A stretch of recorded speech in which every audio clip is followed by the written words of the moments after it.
नमस्कार श्रोताओं, कार्यक्रम सप्ताह का साक्षात्कार में एक बार फिर मैं प्रतुल जोशी हाजिर हूं। और दोस्तों, आज इस कार्यक्रम में हम आपकी मुलाकात करवाने जा रहे हैं एक नहीं बल्कि दो व्यक्तियों से, जो कि संगीत की दुनिया में आजकल बहुत लोकप्रिय हैं। खासकर सोशल मीडिया साइट्स पे उनके वीडियोस बहुत ही बड़े पैमाने पर देखे जा रहे हैं। और वो वीडियो ऐसे हैं जिसमें कुमाऊनी संस्कृति का रंग है, कुमाऊनी रंग से रंगे ये वीडियो हैं। और ये दो गायिकाएं हैं जो कि सगी बहनें भी हैं। और अगर आप अब तक समझ गए हो तो अच्छा, नहीं तो मैं बता दूं कि हमारे साथ हैं ज्योति उप्रेती सती और नीरजा उप्रेती, जो कि स्वराग्नि उप्रेती सिस्टर के रूप में आज काफी मशहूर हैं। और मैं आप दोनों बहनों का स्वागत करता हूं। बहुत स्वागत है आपका ज्योति और नीरजा। नमस्कार सर, मैं नीरजा उप्रेती सभी का स्वागत करती हूँ। जितने भी लोग अभी हमें सुन रहे हैं सभी को प्रणाम करती हूँ। जी, मुझे ये यकीन है कि अधिकांश लोगों के सामने आप दोनों बहनों की छवि भी उभर आई होगी। और नीरजा जी, आपके जो हेयर हैं थोड़े कर्ली हैं, है ना, घुंघराले बालों की हैं आप। हाँ जी। और ज्योति जी जो हैं उनके बाल एक जिस तरह से पारंपरिक होते हैं। आप दोनों का जो गायन है वो इधर मैंने देखा कि पिछले वर्षों में काफी यूट्यूब चैनलों की वजह से बहुत लोकप्रिय हुआ है। सबसे पहले तो मैं ये जानना चाहता हूँ कि आप लोगों का जन्म कहाँ हुआ, और ज्योति और नीरजा आप लोग क्या ट्विंस हैं या आप दोनों के बीच में कुछ अंतर है? आपके माता पिता कहाँ रहते थे, किस तरह से आप लोग आगे बढ़े? क्योंकि आपके गाने तो हमने बहुत सारे सुने, लेकिन आपकी जिंदगी के बहुत सारे पहलुओं से अभी तक हम लोग नहीं उससे रूबरू हो पाए हैं, उसके बारे में बहुत कुछ जान नहीं पाए। बहुत बहुत धन्यवाद सभी श्रोताओं को। हम कहाँ से हैं, किधर से हैं, आज इस बारे में आप सब लोगों से हम अवगत होंगे, आप सब लोगों को हम बताएंगे। मैं ज्योति उप्रेती सती और मेरे साथ मेरी छोटी बहन नीरजा उप्रेती भी है। मेरा जन्म पिथौरागढ़ के हुड़ेती गांव में हुआ है जी। सन 1981 में मेरा जन्म हुआ। और हुड़ेती में मेरे पिता श्री ललित मोहन उप्रेती और श्रीमती पुष्पा उप्रेती, और हम लोग 7 बहनें हैं। मैं दूसरे नंबर की बेटी हूँ अपने माता पिता की, और नीरजा सबसे छोटी है। और सभी बहनों की हमारी शादी हो चुकी है। अभी नीरजा को सुंदर वर की तलाश हम नीरजा के लिए कर रहे हैं। तो हमारा 7 बहनों के साथ माता पिता का ये परिवार बहुत ही, मेरे को लगता है कि एक खुशहाल परिवार जो होता है। जी जी जी। और कभी कभी मुझे ये भी लगता है कि शायद ये मुझे ही नहीं, हमारे सब बहनों को लगता है कि हम लोग किसी न किसी भगवान का एक आशीर्वाद है कि हम उस घर पर हैं और अपने माता पिता के साथ। इस समय पे जब लोग कहते हैं कि एक बेटी 2 बेटी, और मैं फक्र से कहती हूँ आज के समय पे लोग कहते हैं अरे इतनी बेटियां हैं, ये है। मुझे ये सवाल कभी भी हम लोगों को कभी परेशान नहीं करता है। ये हमेशा हमारे लिए एक आशीर्वाद के रूप पे और एक हौसले के रूप पे आगे आता है कि हमें आगे बढ़ना है।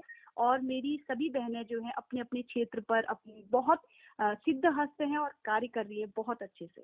जी, तो आपने बताया कि आपके मदर फादर दोनों लोग पिथौरागढ़ में रहते थे, तो पिताजी का कृषि का कार्य करते थे या कहीं नौकरी करते थे? क्या था, पेशा क्या था उनका? पिताजी मेरे ठेकेदार थे। अच्छा। अभी तो वो काम नहीं करते हैं। बहुत सारी चीजें जिंदगी में ऐसी घटित हुई कि पहले वो ठेकेदारी करते थे, साथ साथ में कृषि का कार्य जो हमारे गांव घरों में चलता रहता है, माँ संभालती थी उसको, गाय के साथ खेती का। और वो खेती भी हमारे यहाँ इतनी होती है कि अपना हम आराम से खा सके।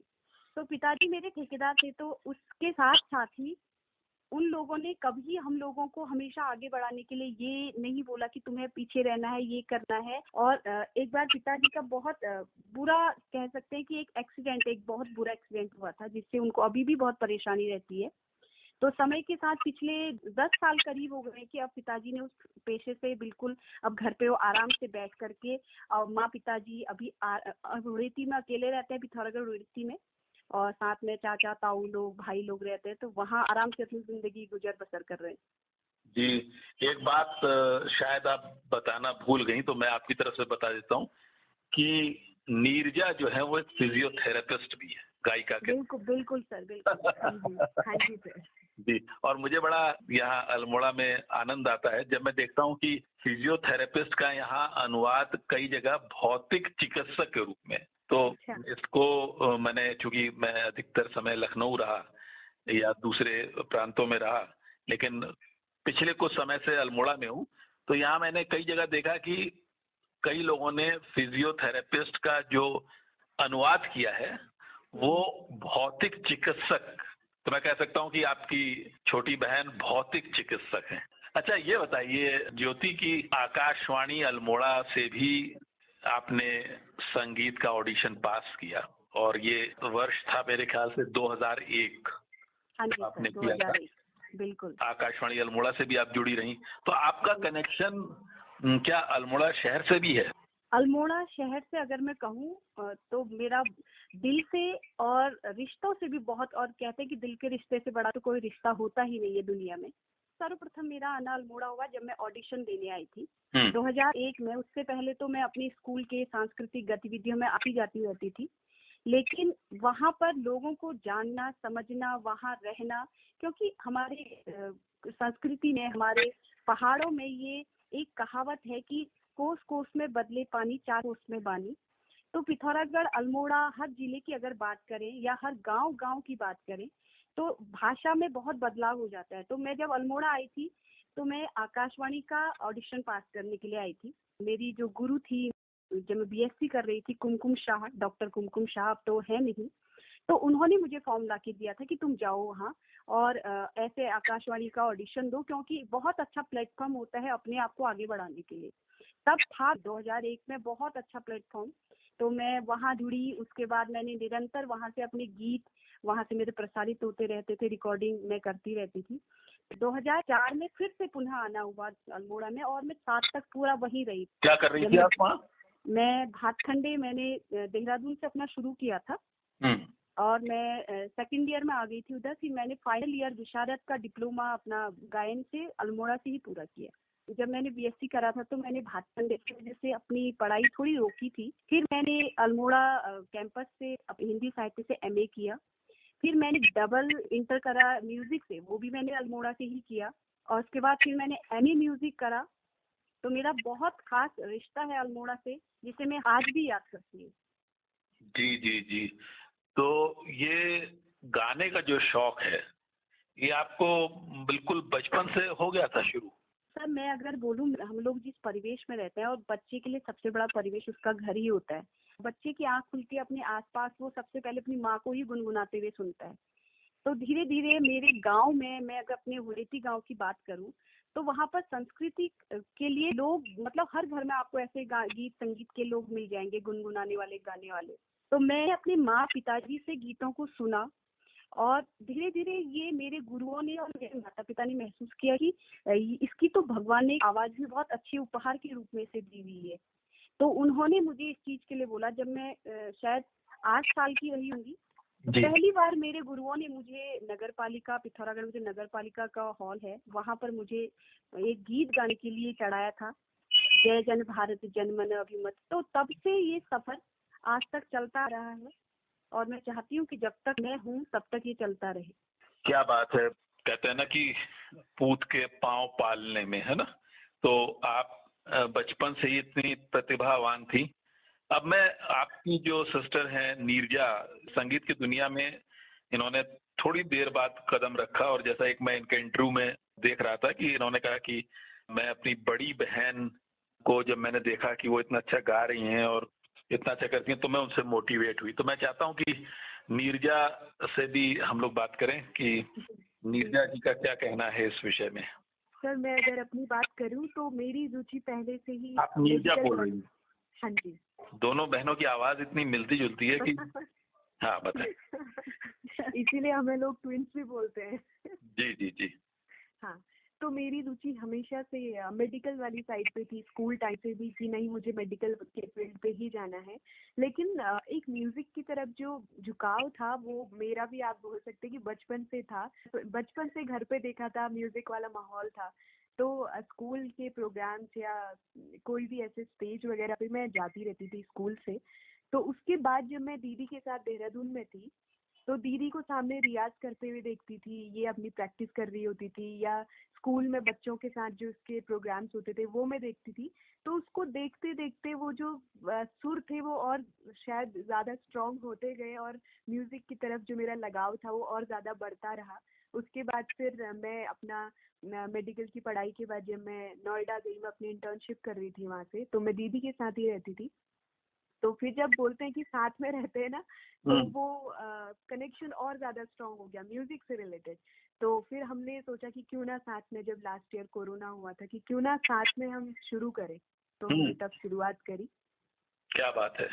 और आपको मालूम है कि म्यूजिक की ये जो दुनिया है, इसमें बहुत सारे लोग ऐसे हैं पुरुषों में, जो कि जैसे राजन साजन मिश्रा है ना, गुंडेचा ब्रदर्स, और ऐसे बहुत सारी जोड़ियां, अहमद हुसैन, मोहम्मद हुसैन। तो ये तो मैं उनकी बात कर रहा हूँ कि जो दो भाइयों की, आपकी 4 भाइयों तक की जोड़ी रही है, जैसे शर्मा बंधु, वो जो बहुत भजन गाते रहे हैं। तो ये जो जोड़ियां हैं भाई या बहनों की, ये काफी म्यूजिक के क्षेत्र में है। भाइयों की जोड़ियां ज्यादा हैं, लेकिन आप लोगों ने कम से कम बहनों की जोड़ी को भी काफी चर्चित किया है, काफी लोकप्रिय किया है। अच्छा ये बताइए नीरजा कि आप एक फिजियोथेरेपिस्ट हैं, है ना? और फिजियोथेरेपी का काम भी बड़ा कंसंट्रेशन का काम है। जो भी पेशेंट होता है उसको पूरा आपको अटेंशन देना पड़ता है, और उसके साथ एक्सरसाइज करवानी पड़ती है। और आजकल तो जो फिजियोथेरेपिस्ट हैं वो काफी डिमांड में है, क्योंकि एक उम्र के बाद अधिकांश लोगों की जो फिजिक है उसमें कुछ ना कुछ ऐसा होता है कि उनको कभी फ्रोजन शोल्डर है, तो कुछ और किस्म की है, कई बच्चों की प्रॉब्लम होती है न्यूरोलॉजिकल। तो आप कितना समय फिजियोथेरेपी में देती हैं? सर अभी जब से ये कोरोना का स्टार्ट हुआ है, उसके बाद मैंने अपनी इंटर्नशिप के बाद मैंने जॉब स्टार्ट किया था मेट्रो हॉस्पिटल लाजपत नगर दिल्ली। फिर उसके बाद जब मेरा 1 साल वहाँ पे कंप्लीट हो गया, तो मैंने सोचा कि मैं अपनी पढ़ाई को भी कंटिन्यू रखती हूँ। मुझे मास्टर्स करना था, आगे और पढ़ाई करनी थी, और फिर मैं वो बीच में रोक देती तो शायद एक लंबा गैप आ जाता, फिर उसको फिल करना बहुत मुश्किल होता है। तो मैंने सोचा कि मैं पहले पढ़ाई पूरी करती हूँ, तो मैंने अपना ऑर्थो से मैं अभी मास्टर्स कर रही हूँ, उसका मेरा सेकेंड ईयर चल रहा है, और थीसिस का काम अभी मेरा चल रहा है। ये है कि अभी मैं घर पे रह के अपना काम कर रही हूँ, क्योंकि कॉलेज स्कूल ये सारे बंद थे, तो मेरी ऑनलाइन क्लासेस चल रही हैं। तो साथ में इसीलिए मैं म्यूजिक को भी टाइम दे देती हूँ और अपना पढ़ाई का भी टाइम में निकाल लेती हूँ।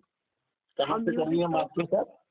मैं देहरादून से ही कर रही हूँ अभी, जहाँ से मैंने अपना बैचलर किया था, मैं वहीं से अभी मास्टर्स कर रही हूँ। क्या नाम है इंस्टीट्यूट का?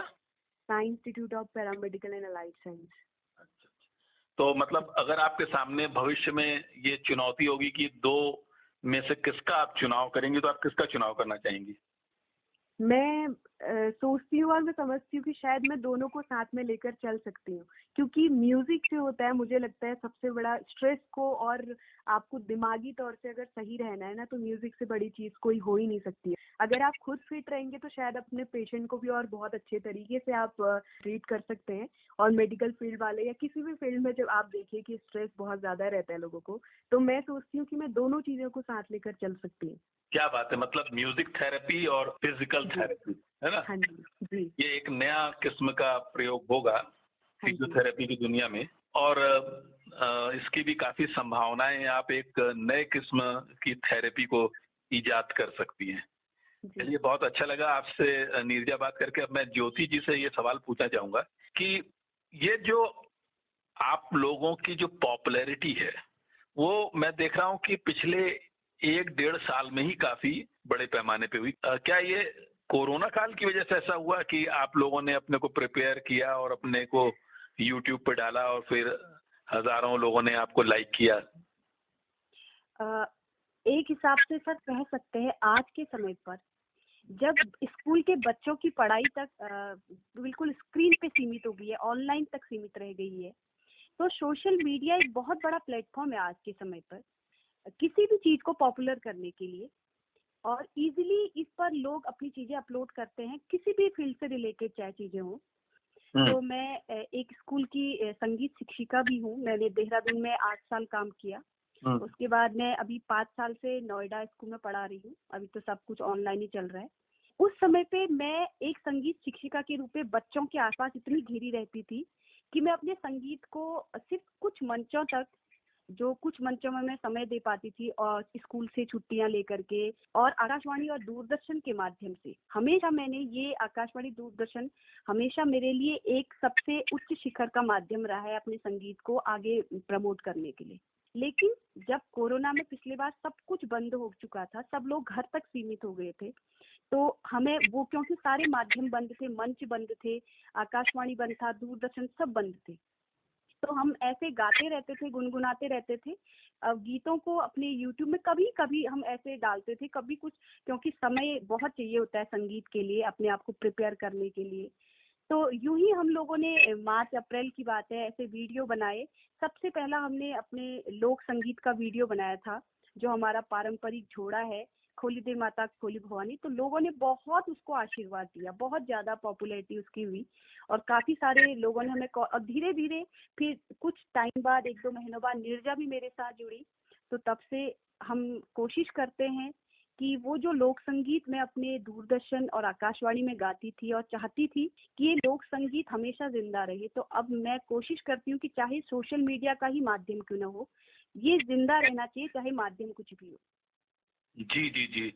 और आप जैसी प्रतिभाओं से ही पूरे देश को उम्मीदें हैं कि लोक संस्कृति अब संस्कृति के इस दौर में भी जीवित रह पाएगी। अच्छा, एक बात बताइए कि जैसे आपने एक स्वराग्नि करके एक अपना ग्रुप भी बनाया है ना, तो जो आपको फीडबैक मिला है, तो आपको वो फीडबैक क्या हिंदुस्तान से ही मिला है या विदेशों से भी मिला है?